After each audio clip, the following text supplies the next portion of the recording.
All going Ched, welcome. Here we are. I now have something to reveal. A completed MV Augusta 350 Hippo Tessie in one piece. It's been great to do. It's been frustrating. It's been interesting. And at last it is in one piece. I've not ridden it yet. There's still one or two little finger things to do.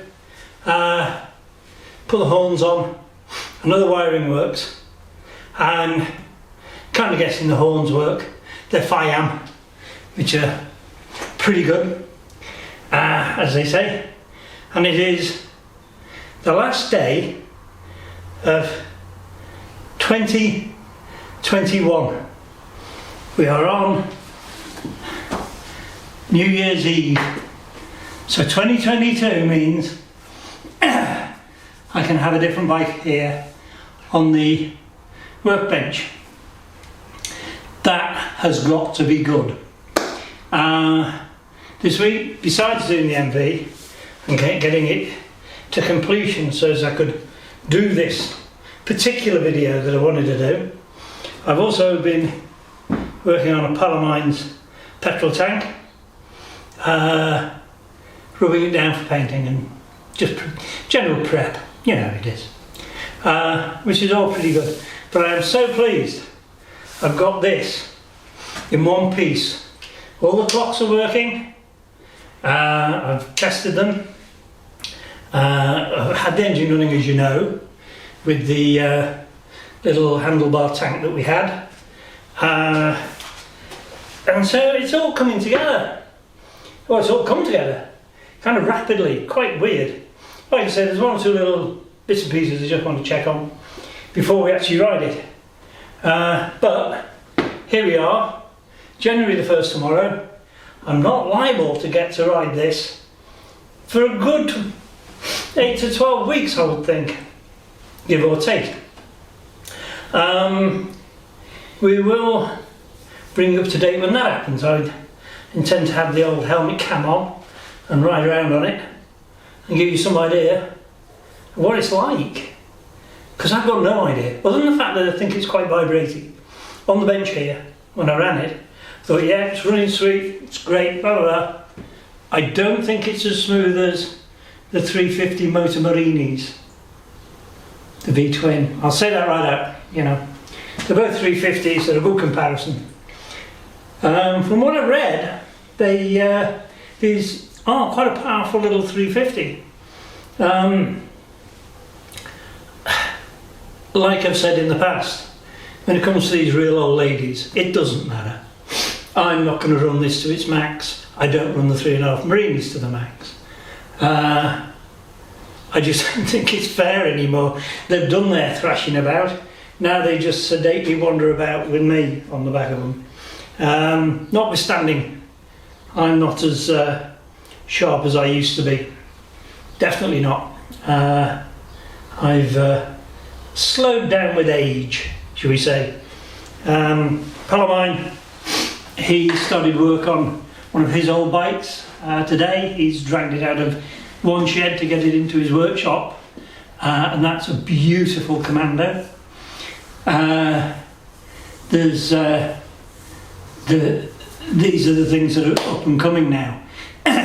More and more people are realising that you can't make these bikes anymore. You can pretend to. You can have your Bonnevilles and your Royal Enfields and what have you. You know, these retro bikes, they're brand new. But they're not these bikes anymore. They're just not. No matter what you do, if you've got an old bike, look after it, because you can't just go get one off the shelf. Can't do it. And like I said before, we are the custodians. For sure, every bike in this building, which I love all of them, and they all have their own character. They're going to live longer than me, and that's quite quite a sobering thought, especially on this day, New Year's Day. New Year's Eve, because you start to realise your own mortality as the time comes. I sat down because I've run out of breath and I've been dashing about a bit to get this video done for you guys, and to wish you all a happy and prosperous new year. And I think we're going to have to look forward rather than back. As you may or may not know, I live in Wales, in the UK here. Because I now know I have a few people watching this from places like America. To me, it's mind-boggling. I wouldn't have thought anybody in America would have been interested in what the hell's going on in a shed in Wales. But apparently they are, and which is great, and it's lovely to know that you're there. But the controlling powers, shall we say, have decided that the COVID virus in Wales is different to the COVID virus across a line on the map in England, because England aren't locking down and Wales is. How weird is it? What have we got ourselves into? I mean, if I personally was to contract this dreadful virus, it would probably see me off for the underlying problems. But I was talking to a young chap. He had it twice. He had it right at the beginning of it. He's got it again. And I said, "Oh, bloody hell!" I said, "Is it knocking you about?" He said, "No, not really." He said, "The only reason I know I've got it is they tested him at work and said, 'Oh, you've got it.' So they sent me home. Not me, him. Sent him home. I'll get my tenses correct. And he's been playing video games. So that's really as far as it's got with him. And it just makes me wonder. You know, it really does make me wonder what we're doing and why we're doing it. No idea. I suppose people can make comments about it, but I'm certainly not going to get too involved in the conversation, because you very quickly go down rabbit holes and you get involved with conspiracy theories, convoluted facts, etc. I just think we are headed into a set of times that history will either mark as being dreadful or hilarious. I don't know which. But there we go. The one thing I haven't done this year yet is cycled all my batteries. I've done a couple of them. One or two I've been a bit remiss over. And one of them, for example, the 250 motor Guzzi, the two-stroke, I was worried about it, and it dawned on me I don't have to worry because it starts without a battery, so I can just fire it up, take it for a ride, and that'll help sort the battery out.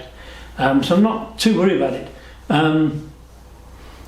Although, would it bother the alternator? Trying to charge a dead battery? I don't know. I really don't know. Would it bother the battery letting it go so low? Again, I don't know. I'm not an expert on those things. Elastic trickery has always got the better of me. I'll say that right away. I've never done well with it, ever. But there we go.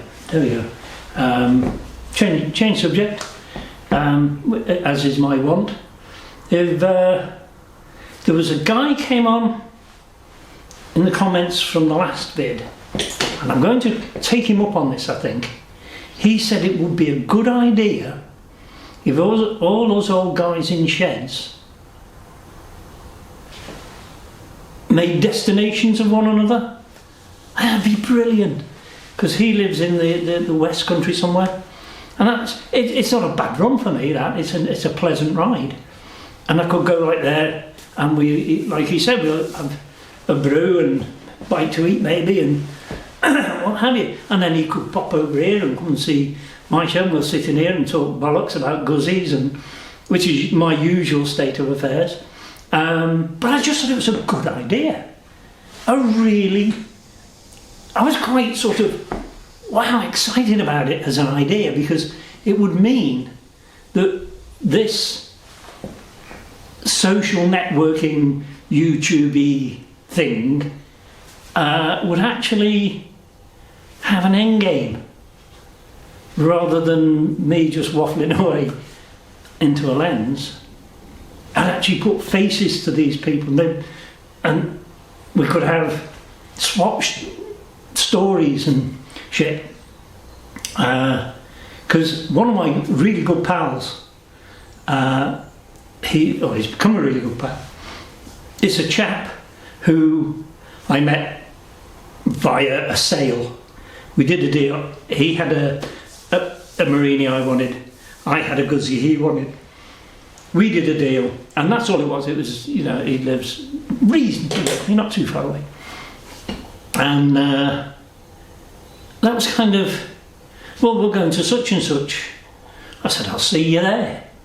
And then we got chatting, and he said, oh, we're going to such next week. I said, I'll join you. And he said, I'm going to this. He said, I'll come with you. And we've become really good pals out of something as simple as a motorbike deal.